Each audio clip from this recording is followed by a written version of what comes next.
réellement qu'il y a une guerre entre le FARD et le M23. M23 bar RDF, puisque quand nous disons M23, il faut que tu soulignes RDF, parce que c'est l'armée rwandaise qui est derrière les RDF. L'un des généraux sont allés voir M. Kagame pour lui dire que Tozali coopère les belé à l'est de la RDC.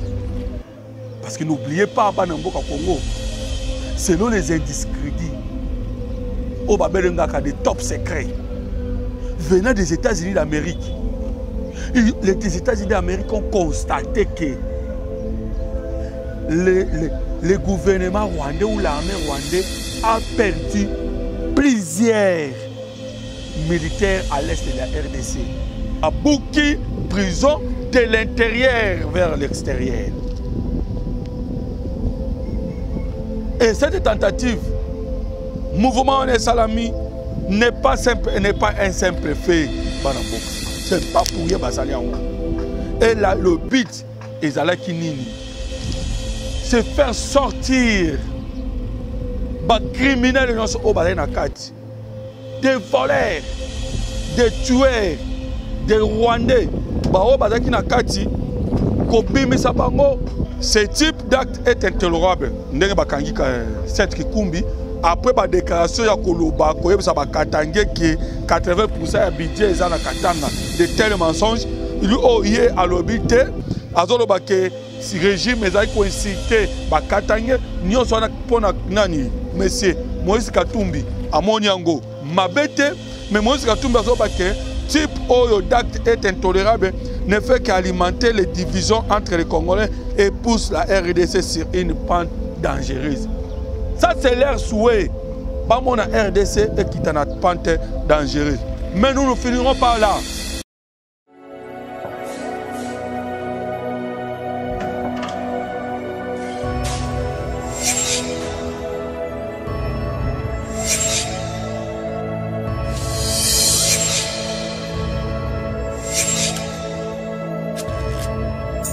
Abonnez-vous sur Pifo Télévision, vous informer sur notre devoir. L'ombre du coup d'État au Rwanda, où la préparatif de la guerre M23 RDC, FARDC.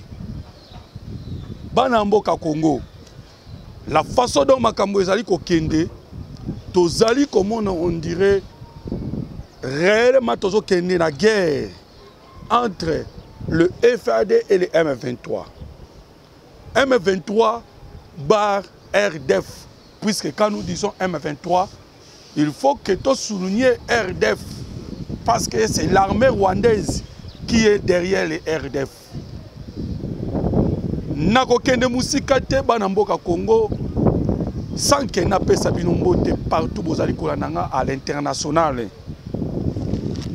Oyo ndeko na bino babengaka na kombo ya moloto to yaka kaka na analyse kotala est ya RDC particulièrement et puis na makambo tali mboka Congo. Qu'est-ce que nous avons apporté aujourd'hui? Nous allons parler dans l'ombre oyo ya coup d'état au niveau du Rwanda et la préparatif de la guerre entre le M23 et les FARDC. Comme je viens de l'annoncer, nous le disons par rapport à Angers ou Ezali sur le terrain. Tout ce que nous voyons, nous allons toucher partout. Nous allons parler avec cela en beaucoup plus de détails. Et vous allez comprendre que, effectivement, il y a l'ombre et un coup d'état qu'on a en Rwanda. Et de l'autre côté, la guerre se prépare.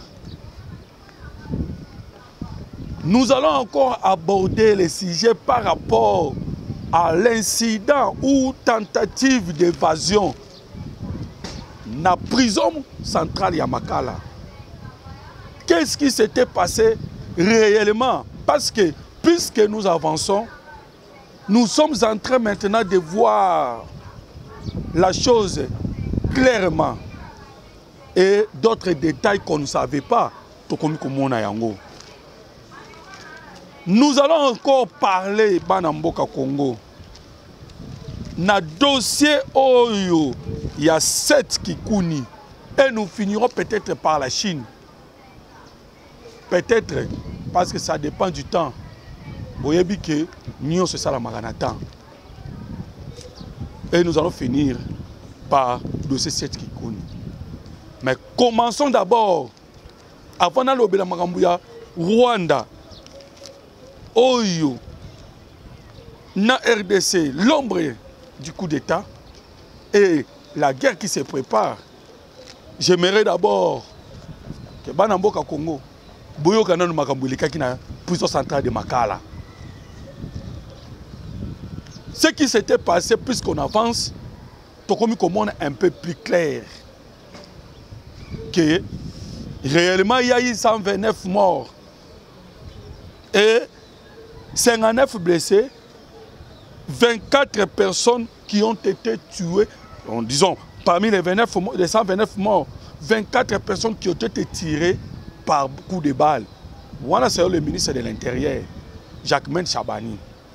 Mais les 120 autres, pardon, les 105 autres, de se bousculade et ils se sont marchés par l'étouffement et autres choses. Mais en réalité, qu'est-ce qui s'était passé? Nakuna na prison centrale de Makala. On parle d'un jeep Oyoyaki pour libérer quelques-uns. Bazali na kati ya prison. Et nous savons comment les choses se font. Lorsque les gens se sont organisés pour commettre acte moko oyo ezali lié na ba mafia na bato na nyonso. En fait de compte, il faut la prison pour effacer les traces. Banamboka Congo. La question qui est là, les Congolais doivent savoir que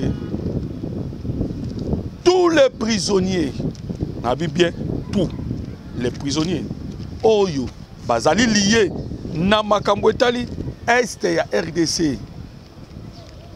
Bango nyonso bazalaka conduit directement dans la prison centrale de Makala ou dans la prison de Ndolo. C'est comme ça s'est fait. Le gouvernement congolais, le gouvernement de RDC, a constaté que plusieurs des prisons qui sont à l'est de la RDC, elles allaient en insécurité. Et des fois, quand on arrêtait des traîtres et des infidélités, on finira par Kobima. Parce qu'ils ont beaucoup d'argent. Dernièrement, à opération et Salamaki, au niveau de RDC, ils ont Swahili en français qu'on a interprété na combo ya nettoyage de la ville de Goma. Parce que Banamboka Boyebike, na niveau ya Goma, insécurité botamaki makasi.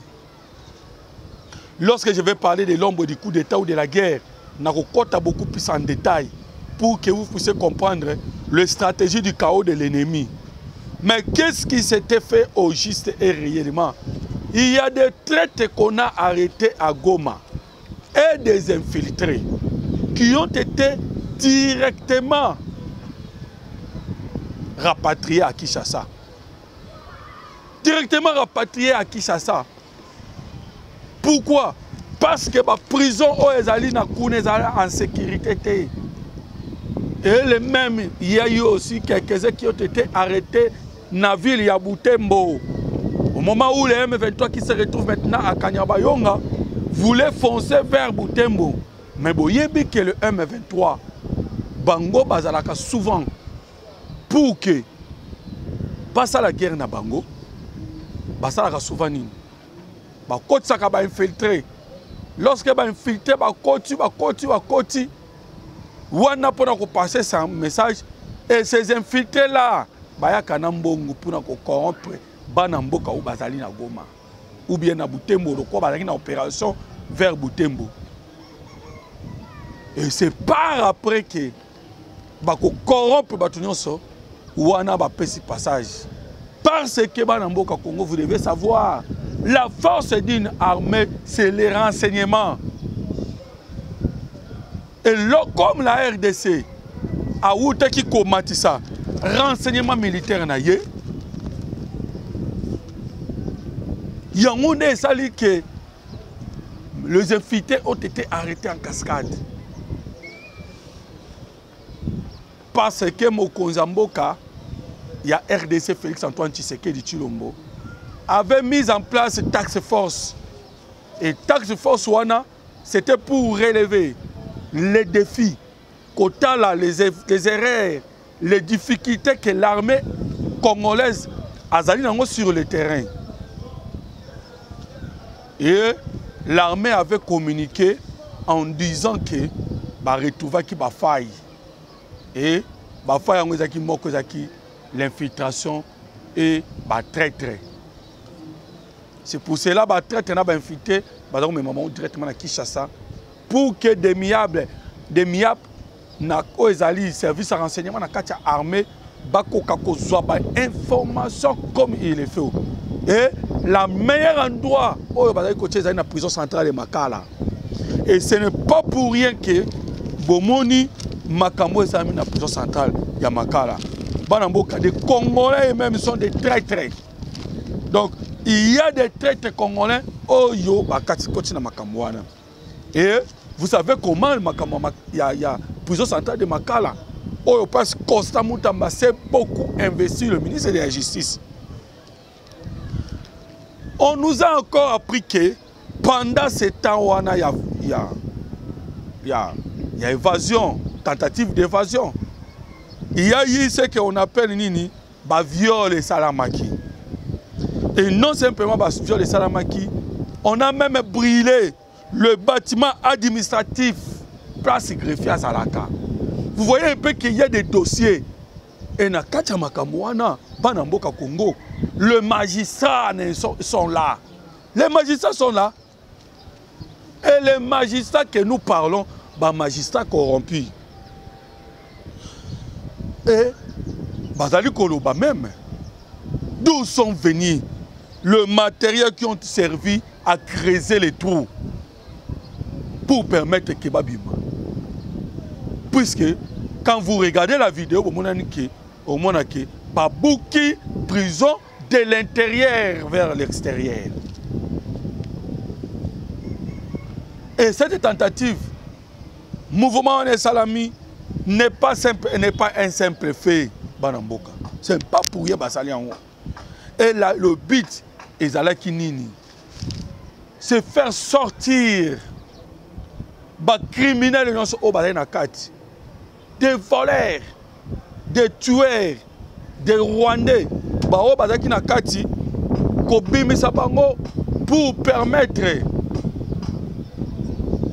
pour permettre Banamboka Congo, pour permettre Bango maintenant et que Bami surtout des criminels autobégaka, kidnappeurs, puisque dans centre, il faut savoir que dans Makala, il y a toutes sortes de bateaux.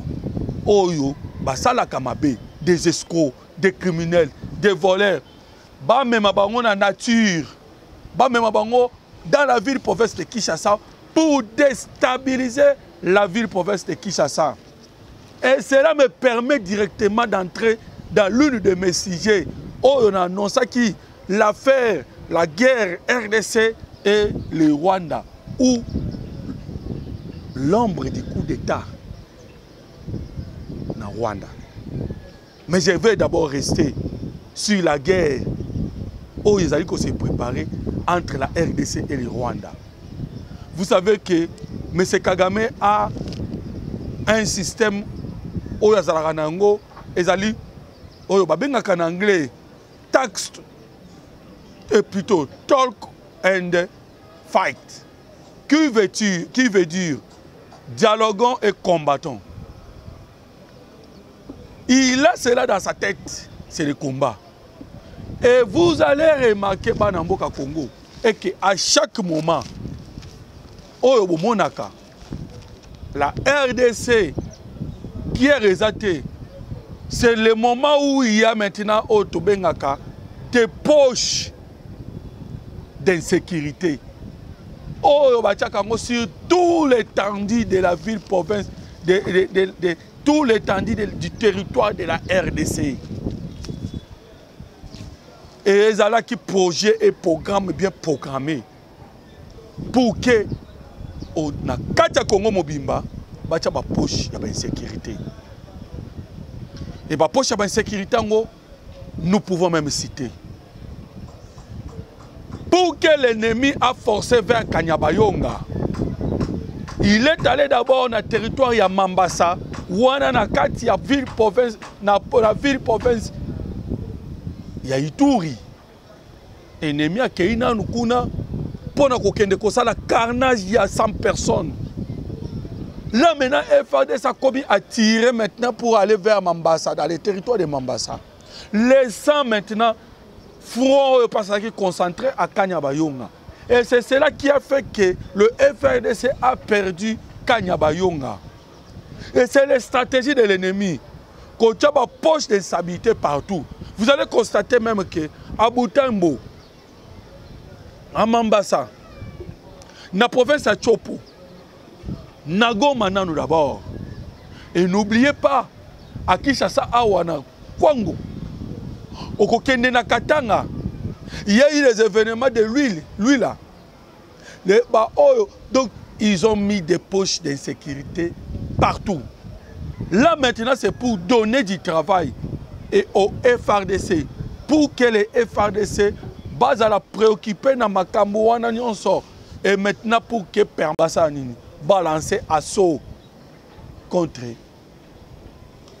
l'Est de la RDC. C'est ça maintenant, stratégie du chaos Oyo Kagame n'a cessé de mettre en RDC. Mais je crois que le gouvernement congolais, avec tout ce que nous voyons, a union surtout à mettre tout en disponibilité pour permettre que les FARDC contenir l'ennemi n'a pas moyen n'a pas moyen. Mais lorsque je suis en train de parler sur l'ombre du coup d'État, parce que nous n'avons pas trouvé ça normal, ce qui s'est passé dans Rwanda. Mais c'est Kagame a limogé, a retraité, a révoqué, et puis a changé. 1176 militaires rwandais, parmi lesquels au Kokuta, il y a un chef d'état-major, Nakomba général-major Martin Zaramba. Oui, mais c'est Kagame, à Longolier, un très proche. Et il y a un docteur, oh mais c'est Kagame, ça y est, à tirer de côté. Et parmi les militaires, oh il y a Longoli. Il craignait et que parmi Bango, il commençait à sentir que Jean Bosco, oh Benga, Major Martin Zaramba, comme qui est charismatique, il fallait lui déclasser. Parce qu'il y a un groupe de militaires déjà dans le mois de mars, lorsque Kagame a qui perdre les éléments, il y a M23. Oh, tu as M23, mais il y a RDF. Comme il les perdait beaucoup, l'un des généraux sont allés voir M. Kagame pour lui dire que tu allais perdre trop. L'un des généraux sont allés voir M. Kagame pour lui dire que tu allais perdre les éléments belés à l'est de la RDC. Parce que n'oubliez pas, Banamboka Congo, selon les indiscrédits, au Babelengaka des top secrets venant des États-Unis d'Amérique. Les États-Unis d'Amérique ont constaté que le gouvernement rwandais ou l'armée rwandaise a perdu plusieurs militaires à l'est de la RDC. Et que ça là qui folie na Kagame a comment qu'on recruter même les enfants de 10-12 ans, 10 voire même 18 ans, de 18, 10 ans, 8 ans. Là, c'est d'après les rapports des experts des Nations Unies. Et pour les Américains, non, l'armée rwandaise est sacrifiée. Non, ce n'est pas sacrifiée, mais massacrée. parce que Tshisekedi a procédé par armes à destruction massive. Là, selon les États-Unis d'Amérique. Banamboka Congo. Tant qu'on a collaboré la Chine, vous allez constater que qu'est-ce qui est arrivé entre la RDC et la Chine. Il y a un mot qui est le général Wana Bakene Koebisa M. Kagame et M. Kagame s'est fâché contre eux. Mais dans 2024, M. Kagame a changé déjà. Dans l'armée a licencié, a révoqué et puis a tenu la retraite déjà. Ça c'est pour la deuxième fois déjà. Mais Boyoka, Banamboka Congo, je vais vous lire quelque chose de très important sur Hitler. Parce que Kagame s'inspire de Hitler. Mais il va aussi finir comme Hitler. Hitler avait affaibli la White March, c'est aux armées armées, en faisant exécuter ses meilleurs officiers par crainte d'être trahis par un subordonné charismatique. En conséquence, il se retrouva avec une armée dirigée par des commandants sans expérience. C'est ce qui a précipité la défaite. Il y a Hitler. Oui, qui vit à Hitler. Ils ont compris que Hitler commençait à exécuter. C'est de même que M. Kagame, tous les 1176 militaires qui ont armé à M23. C'est pourquoi je vous ai parlé de la guerre qui se prépare. Pour M. Kagame, Azali ko préparer guerre. Pourquoi je dis cela? Parce que même de côté, il y a Félix Antoine Tshisekedi Tshilombo. Lorsqu'il a pris la décision, il y a écarté Serge Chibangu. Oyo, Azala qui révoquait aussi. Pas Hispanie, mais révoqué. Oh, Yazaki, le haut représentant pour le suivi de la feuille de route, il y a Luanda. Lui aussi, il a été comment? Révoqué. Quand vous comprenez, vous suivez cela, vous allez constater que Tshisekedi a révoqué Pambate. Parce que, Makambu, Oyo, ya Kendaki Kosolola. Na niveau ya Luanda, et c'est ici Félix Antoine Tshisekedi. Entre autres, venir à militaire Kenya, Oyo, contingent Kenya, Oyo, Nakati ya Monisco. Cela n'a pas satisfait Félix Antoine Tshisekedi Tshilombo. C'est pourquoi je suis en train de dire que de l'autre côté, ou bien de l'autre côté, dans tous les deux côtés, Batu Bazali Kose Bisambeli, Pona, bataille Ezali Koya à l'avenir. Tshisekedi aussi, à son côté, il a touché. Lorsque vous pouvez entendre déclaration il y a armée FARDC que je vais vous lire parce que Zali déclaration à Bango. Yoka ba FARDC ndenge balobi que toute la posture militaire a été mise en place pour nous rendre capables de faire face à toute éventualité. Donc les FARDC se sont dit qu'ils sont maintenant capables de faire face à toute éventualité. Ils ont même fait un essai. Essai au Basalaki. Essai lorsque va faire voilà qui le Sukhoi na territoire non se passe par M23 Bazali jusqu'à Bunagana. Tout cela c'était pour montrer que les FARDC sont prêts maintenant pour faire la guerre. Vous savez que Rwandais Batiaki brillage électronique, mais les FARDC Longo Liango, non simplement Longo Liango a retrouvé les traîtres et les infiltrés au Longo Liango armée. Quoique nous savons que les traîtres et les infiltrés sont ratés, mais ils ont mis des stratégies où ils ont traîtres et infiltrés à tout moment. Armée a communiqué pour nous dire cela. Pour prouver que maintenant, toutes les postures ont été prises. Et l'armée a déjà maintenant prêt. Il y a toute éventualité au Ekoya Liboso. Parce que la force de Kagame, c'était l'infiltration. Malgré le soutien des Occidentaux.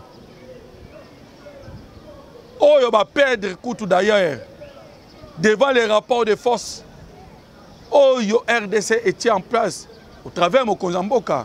Parce que la RDC a pris le soutien. Il y a Sami Diarsi. Oh, maintenant, vous allez constater qu'il y a maintenant Emerson Nangangwa.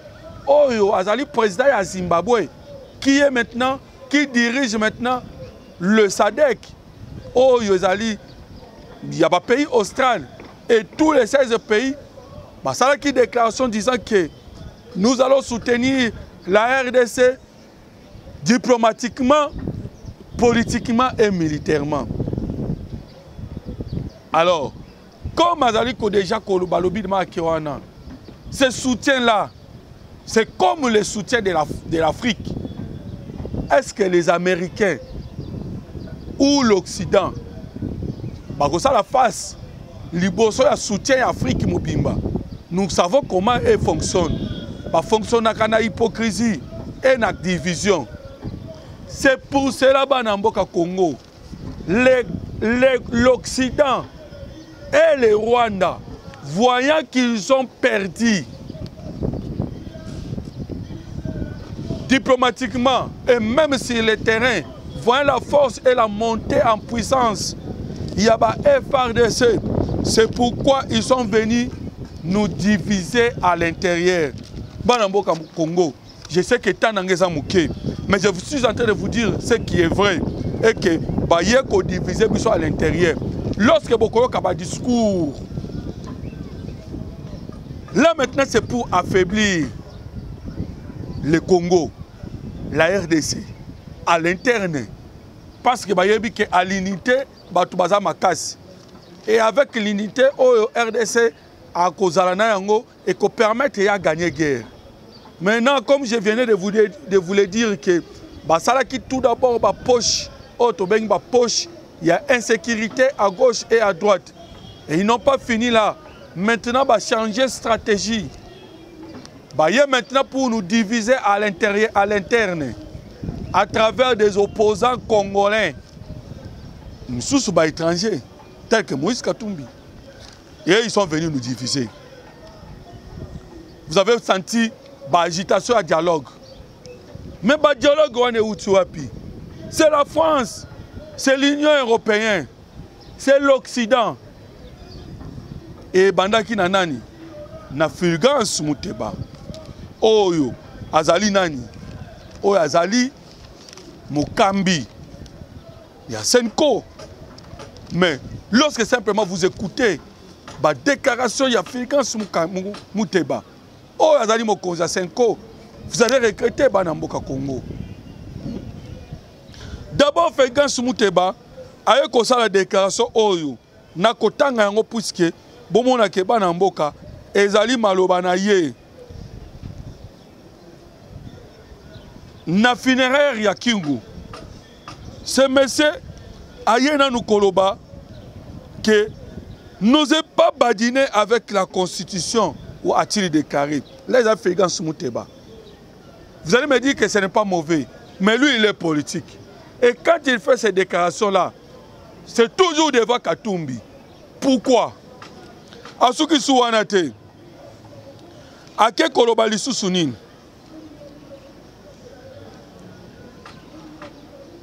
Ce monsieur a vraiment côté moko tribal. Pourquoi n'a Koloba Bongo? Aye constat la déclaration que nous soutenons, je soutiens l'idée du fédéralisme prôné par les notables du Grand Katanga durant toute sa vie. Vous avez une déclaration politique et il y a qu'à diviser. Toujours Figan Soumuteba. Alors, que tu sais que des fois c'est libéré, naba pasteur. Oh, il y a un charlatan. Mais il y a un pasteur, tu sais que tu coopéré à Solorana Bango, alors que lui, il est président. Il devait, donc vous voyez qu'il divise d'abord dans le côté pastoral et il divise aussi les Congolais avec les Katangais.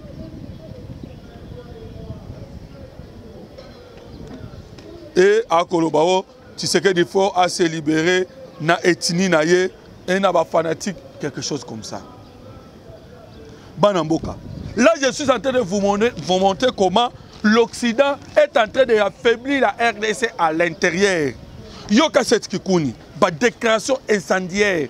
Oya bimisi.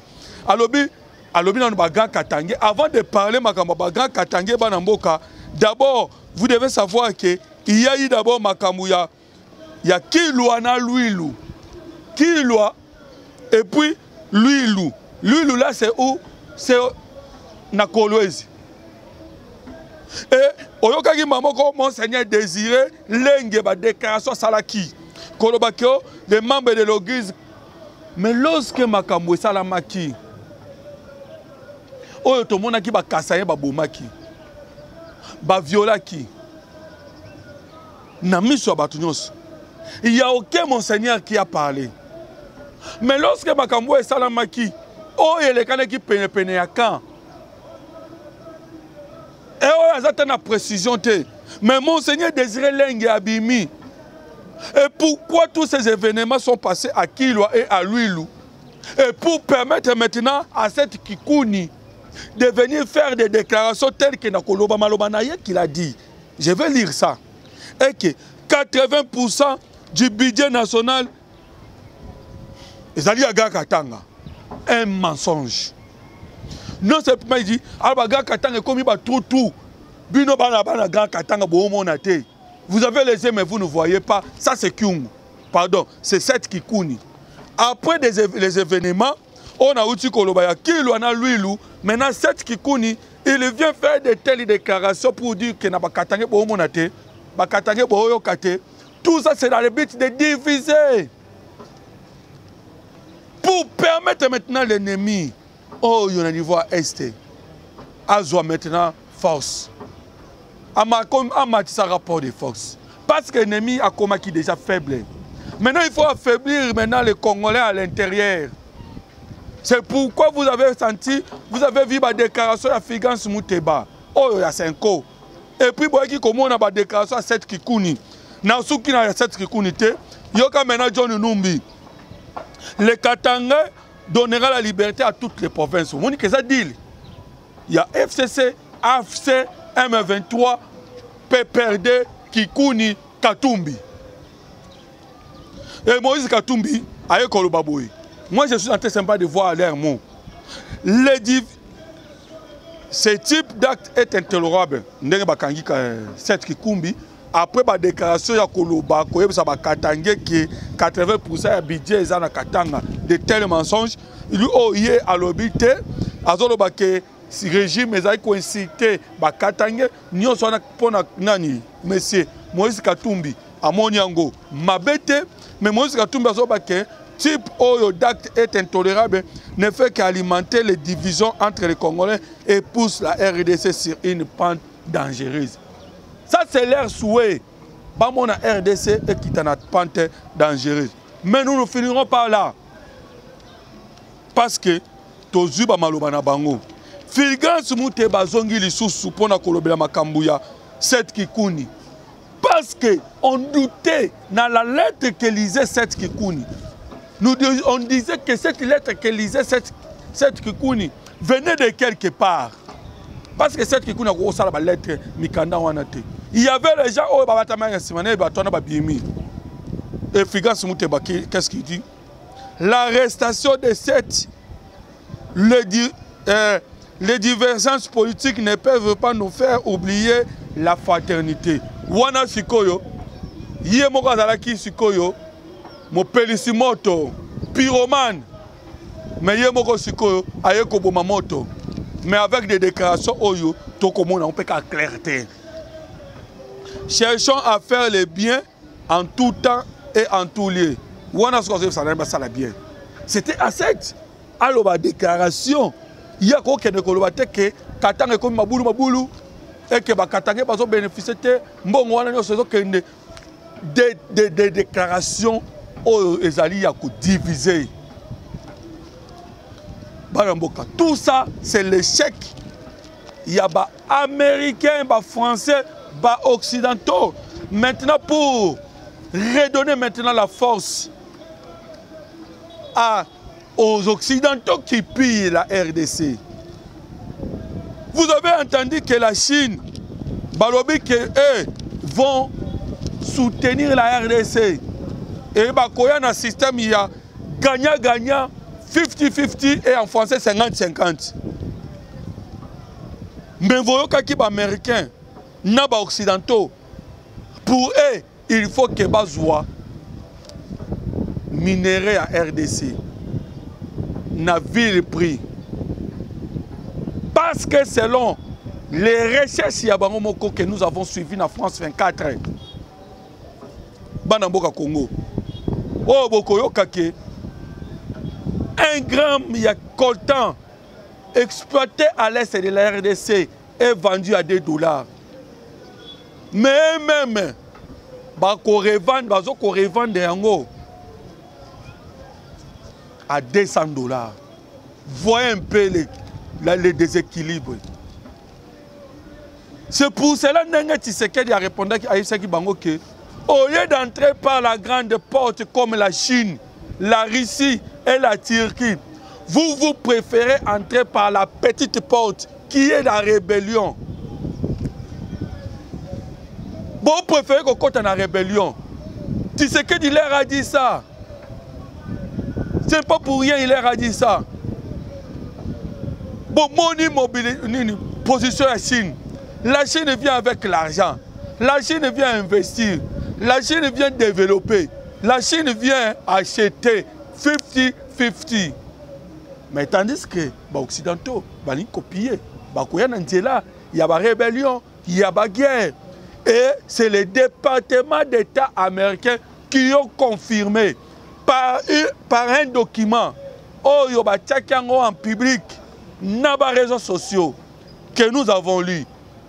Eux-mêmes, ils ont dit que c'est le Rwanda, au travers des groupes armés, qui pillent le minerai congolais et ces minéraux sortent par le Rwanda pour aller approvisionner les États-Unis d'Amérique, l'Angleterre et les autres. Et même d'ailleurs, ils ont dit ça Bango Moko. Et c'est sur la page Twitter. Il y a ambassade des États-Unis en RDC. Et c'est en anglais, embassy, une DRC, quelque chose comme ça. Banamboka Congo, vous allez maintenant comprendre que Bango Moko va témoigner qui et Balinga qui maintenant que M. Tshisekedi a négocié et n'a vu le prix. Maintenant c'est le préparatif de la guerre. Parce que les assises du Rwanda, avec le suspension et la révocation autonomie du côté du président de la République de la RDC, Félix Antoine Tshisekedi Tshilombo, et du côté du Rwanda, nous sentons que les choses n'ont pas bien marché. Alors, je vais simplement appeler les Congolais à l'unité Namboka Mobimba RDC. Parce que 12 à 15 millions, comme nous le cessons de dire, ce qui nous a poussé à quoi dans les médias, c'est les alliés 12 à 15 millions de morts. C'est trop. Bon, mon lobby, 200 personnes à Goma, dans le cimetière à Génocos. Et les 200 personnes qui sont mortes, ils sont morts par la maladie et par la famine. Parce que Moutazaki n'a pas Nyamanae, Bamboua, Bamgombe, Biranga, Azaki ko planté, Azaki na tout. Maintenant, en fuyant la guerre, il laisse toute son économie, toute sa maison, tous ses biens, bandiété, plantation, à Tikiango et maintenant à Kekoufananzala. C'est ce qui a fait 12 à 15 millions de morts. Oh, la MONUSCO a observé, a empêché mais à observer, alors que l'ONU a la mission, c'est de quoi? D'empêcher, de protéger la population civile. Mais la MONUSCO a observé ces morts-là, a fait la mission d'observer. Et ils ne veulent pas partir, ils veulent toujours rester en République démocratique du Congo. C'est ce qui nous fait du mal. Banamboka Congo, on est qui de Komuloto. Oyoboyebi, Aka Kolobela, Kaka RDC, plus particulièrement SRDC. Numéro de téléphone pour me contacter, plus 243 89 40 330 80. Plus 243 89 40 330 80. Merci beaucoup. À la prochaine.